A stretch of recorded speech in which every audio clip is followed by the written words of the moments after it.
October is Breast Cancer Awareness Month, and Western Mass News wants to make sure you have all your questions answered about that disease. That's why we have doctors in our newsroom right now taking your calls. And Beth Ward is also in the newsroom now with more on what's going on. Beth? Hi, Chris. I'm so happy to hear the phones ringing today because we are all about breast cancer awareness this month as we mark the month of October and Rays of Hope Walk coming up this weekend. Joining me now is Dr. Danielle Lipoff with some answers to what I think is a very confusing subject. You're diagnosed and the options can be very overwhelming, especially with all the new technology. What is the latest? I know this is a subject near and dear to your heart about surgical procedures and just what to do. Absolutely, and it's a question that I review with patients all of the time.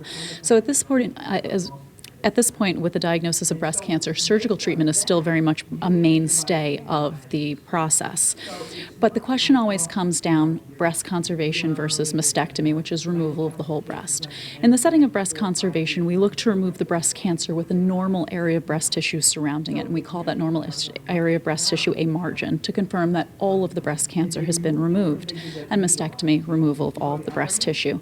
The old teaching was that there used to be a difference between breast conservation and mastectomy in the setting of recurrence rate.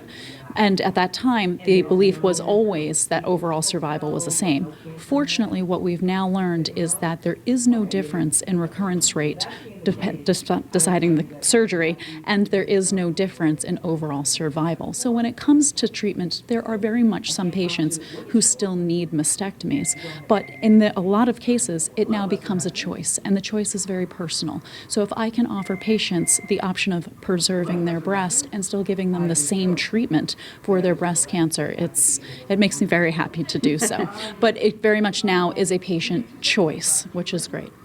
I know things are ever evolving, and it can be, as I said, very overwhelming, but I know there's a team at Baystate that you're assigned to help you work through the process. Absolutely, and everything is tailored specifically to the patient, to their options, to their body type, to their specific cancer, and every different treatment plan is very nuanced, from not just the surgery, but also to the radiation and the whole body treatment as well. With the last few seconds I have, I just want to get a sense of what people are asking. What is the overwhelming sort of thought process or questions that you're getting tonight? We're actually getting a lot of questions about male breast cancer, so I was very happy that Dr. Brady talked about it earlier.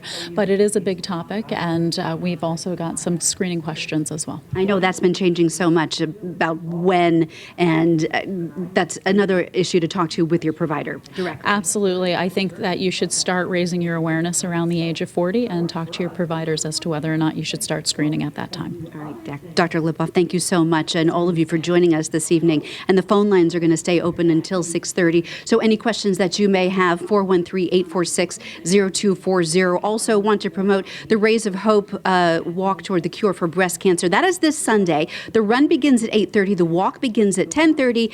Chris and I are going to be there, as well as a whole bunch of us from Western Mass News. I know it's going to rain, but it is a fantastic event. I promise you. Just bring an umbrella and your raincoat. You're going to have a great time, and you will never experience anything like all the folks down there at the Rays of Hope. So we hope you can join us on Sunday.